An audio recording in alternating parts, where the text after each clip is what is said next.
প্রত্যেকের আলাদা ব্যক্তিগত রুচি, চাহিদা, মতামতের গুরুত্ব আছে না নাই? এজন্য প্রত্যেক স্বামীর উচিত স্ত্রীর বৈধ ব্যক্তিগত যে কাজ, অবৈধগুলা না। আবার স্ত্রী বলল যে জি বাংলা দেখবো, তুমি একটা টিভি নিয়ে আসো, আনা যাবে? কথা বলেন। স্ত্রী বলল চলো পহেলা বৈশাখে আমরা নাচানাচি করব তুমি আর আমি মিলে, এটা মানা যাবে না। স্ত্রীর ব্যক্তিগত বৈধ কাজের স্বাধীনতা দেয়া। আম্মা জান আয়েশা রাদিয়াল্লাহু তাআলা আনহা বলেন, ওয়া কানা লি সাওয়াহিবু ইয়ালআবনা মাই। বুখারীর বর্ণনা, আমি যখন আল্লাহর হাবিব সাল্লাল্লাহু আলাইহি ওয়াসাল্লামের বাড়িতে বউ হয়ে আসলাম, আমার কিছু খেলার সাথী ছিল। আমি কাপড় দিয়ে পুতুল বানাতাম আর ঘোড়া বানাতাম, এগুলো দিয়ে খেলতাম। আমার সাথীরা আসলে রাসূল সাল্লাল্লাহু আলাইহি ওয়াসাল্লাম ঘরের পর্দা নামিয়ে দিয়ে আমার জন্য ঘরটা ছেড়ে দিত। সুবহানাল্লাহ কইতে বললেন না? আল্লাহর হাবিব সাল্লাল্লাহু আলাইহি ওয়াসাল্লাম কখনো বলতেন না আয়েশা তোমার বান্ধবীরা যেন ঘরে না আসে, কখনো বলতেন না আয়েশা আমি নবী মানুষ, তুমি নবীর বউ, তুমি কেন পুতুল দিয়ে খেলো, তুমি যেন কাপড় দিয়ে পুতুল বানাও, কেন ঘোড়া বানাও, এগুলো বন্ধ করো। কোনদিন বিশ্বনবী আম্মা জান আয়েশা রাদিয়াল্লাহু তাআলা আনহার পুতুল খেলায় বাধা দেন নাই, সাথীদের সাথে খেলাধুলায় কখনো বাধা দেন নাই। সুবহানাল্লাহ পড়েন। ছোট্ট মেয়েদের জন্য কাপড়ের পুতুল দিয়ে খেলাধুলা করা এটা জায়েজ, কারণ ছোট্ট মেয়েরা দেখবেন পুতুল বানায়, এটারে দুধ খাওয়ায়, এটার জন্য রান্না করে, এটারে গোসল করায়। এটাকে ছোট্ট মেয়েদের জন্য এই পুতুল খেলা জায়েজ রাখা হয়েছে এজন্য, কারণ তারাই কিছুদিন হবে এই প্রজন্মের মা। তাদের সন্তানদেরকে কেমন করে লালন পালন করবে তার একটা প্র্যাকটিস খেলার ছলেই ছোটবেলায় হয়ে যায়। সুবহানাল্লাহ পড়েন। এজন্য ৩ নম্বর দায়িত্ব স্ত্রীর ব্যক্তিগত হালাল যে কাজগুলো আছে তার ব্যক্তিগত এই ভালো কাজগুলোতে আপনার স্বাধীনতা দিতে হবে, বাধা দেয়া যাবে না। ৪ নম্বর দায়িত্ব স্ত্রীর প্রশংসা করবেন। কি করবেন? প্রশংসা। আমরা খালি দোষ খুঁজি, তোমার রান্না ভালো না, তোমার চেহারা ভালো না, তোমার বাপ ভালো না, তোর মা ভালো না, তোর ১৪ গোষ্ঠী খারাপ, আছে না নাই? তো এই বেডি আপনারা ভালোবাসবে? এই বেডি তো আজীবন আপনার বদনাম করবে, ঠিক কিনা? কোনদিন তারে আপনি প্রশংসা করলেন না, প্রশংসা করবেন। স্ত্রীর চেহারার প্রশংসা করেন, যে তুমি সুন্দর, তুমি সুন্দরী, এরকম বলেন, খুশি হবে না? হ্যাঁ, তুমি সুন্দর তাই চেয়ে থাকি, সে কি মোর অপরাধ? কোনো অপরাধ নাই, ইচ্ছা মতো গাইতে থাকেন স্ত্রীর শানে গান, সব আছে না নাই? তবে শুধু স্ত্রীকে শোনানো যাবে, ভাবিরে শোনানো যাবে, শালীরে শোনানো যাবে, পাশের বাড়ির কাউরে শোনানো যাবে? দেখেন ইসলাম কত চেক এন্ড ব্যালেন্স।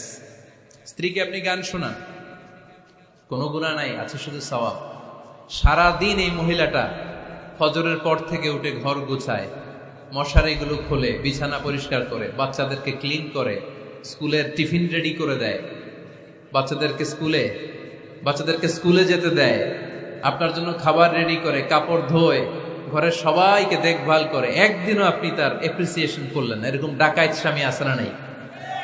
এপ্রিসিয়েট করবেন, আমরা ভুলে যাই, একটা থ্যাঙ্কস দিতে ভুলে যাই, একটা জাযাকিল্লাহ, আল্লাহ তোমাকে জাযা দেখ, এটাও বলি না। বলবেন তুমি সুন্দরী, তুমি অনন্যা, তুমি সুস্নিগ্ধা, তুমি প্রিয়ংবদা, তুমি সুহাসিনী, তুমি সুকেশিনী, তুমি সুভাষিনী, তুমি অসূর্যম পোষ্যা, মেঘে কালো কেশ, কাজল কালো চুল, হরিণের মতো ডাগর ডাগর দুটি তোমার চোখ। আহা হা, যে পোলাপাইন খুশি হয়ে গেছে। আহা হা, ওরা মুখস্থ রাখতেছে, বলবে এগুলা, বিয়ে করে নাই কিন্তু এখনো। তো জায়গা মতো বলবা, গার্লফ্রেন্ডে বলো না। আবার কাকে বলবা? স্ত্রীকে। কাকে? স্ত্রীকে। পারা যাবে না? একটু এপ্রিসিয়েশন দেওয়া যাবে না? ওনাদেরকে একটু প্রশংসা করবেন। প্রশংসা পেলে নারীরা বড্ড খুশি হয়। যদি আপনি বলেন যে তোমার রান্নাটা আজকে অসাধারণ হয়েছে, দেখবেন আরেক বাটি আইনা দিতেছে, খাইতে পারতেছে না, এরপর পাতে তুলে দেয়, আরেকটু খাও, আরে খাও না, আছে না নাই? ওই যে প্রশংসা করছেন, খুশি হয়ে গেছে তো। আপনি 10,000 টাকার বান্ডিল দিয়ে আপনার বউকে যত খুশি করতে না পারবেন, রান্না মজা হয়েছে এইটা বলে আপনি অনেক বেশি খুশি করতে পারবেন। আল্লাহর হাবিব সাল্লাল্লাহু আলাইহি ওয়াসাল্লাম কখনো স্ত্রীদের রান্নার বদনাম করেনি। সুবহানাল্লাহ পড়বেন না? আওয়াজ করে পড়েন সুবহানাল্লাহ। আজ থেকে স্ত্রীর সৌন্দর্যের প্রশংসা করবেন, কাজের প্রশংসা করবেন, রান্নার প্রশংসা করবেন, অ্যাপ্রিসিয়েশন দিবেন। পারবেন তো? রান্নার প্রশংসা নিয়ে মজার একটা গল্প আছে, শুনতে চান? এক লোক মনে মনে নিয়ত করছে যে আয়রে, জীবনে তো রান্নার প্রশংসা করলাম না, আজকে রান্নার প্রশংসা করব। তো মাহফিল শেষে বাসায় গেছে, স্ত্রী তাকে খাবার দিয়েছে, স্বামী খাবার খায় আর মিটি মিটি হাসে। স্ত্রী বলে, এই মাহফিল শুনে আসছো, রাত বাজে 12টা, খাচ্ছ ভালো কথা, হাসো কেন?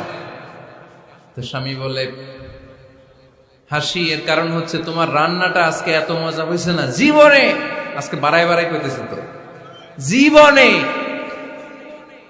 এত মজার রান্না খাই নাই, রান্না মজা হয়েছে শুই না। স্ত্রী তো রেগে গেছে, কি গত 10 বছর ধরে তোমার রান্না করে খাওয়াই, একদিনও রান্নার প্রশংসা করলা না, আর আজকে পাশের ঘরের ভাবি একটু গরুর গোশতের তরকারি পাঠাইছিল বাটিতে করে, পাশের ঘরের ভাবি একটু আমাদের বাড়িতে তরকারি পাঠাইছিল, তো ওই তরকারি দিয়েই তোমাকে খাবার দিছি, আজকে রান্না টান্না আমি করি নাই।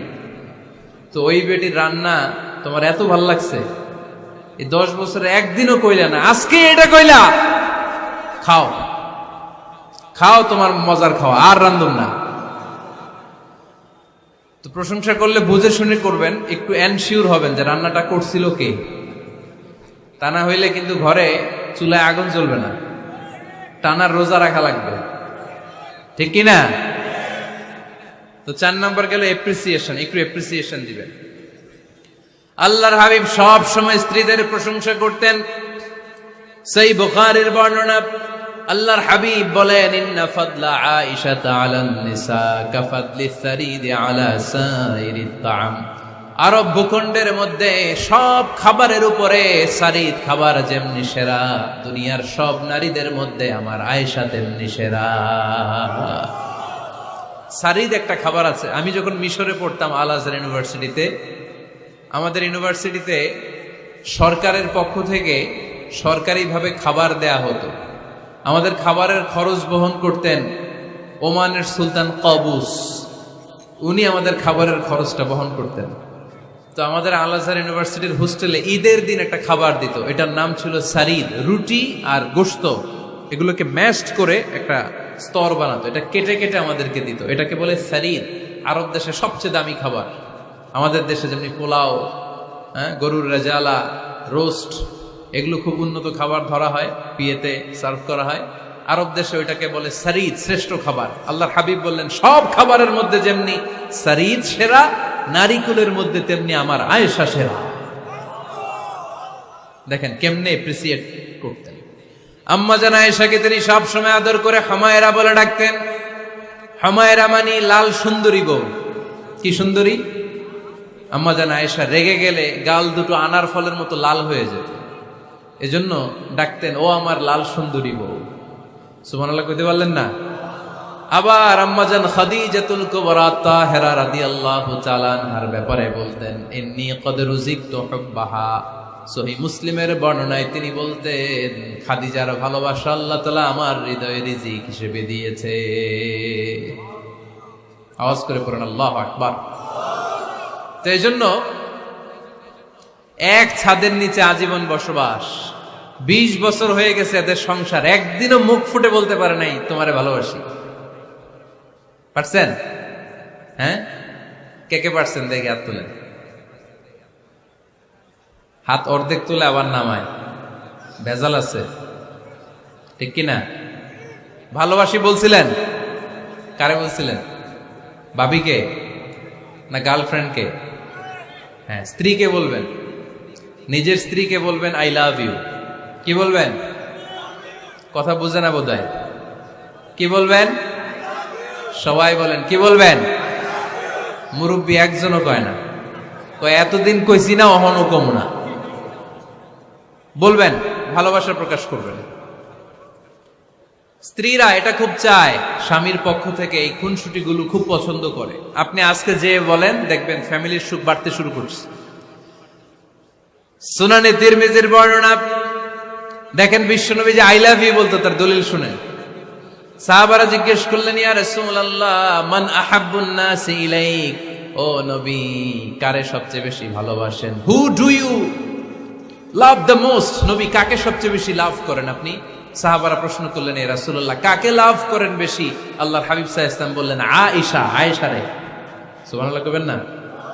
সাহাবারা বললেন, ওমিনার রিজাল, পুরুষদের মধ্যে কারে বেশি পছন্দ করেন? বিশ্বনবী বললেন, আবুহা, আয়েশার বাবা রে।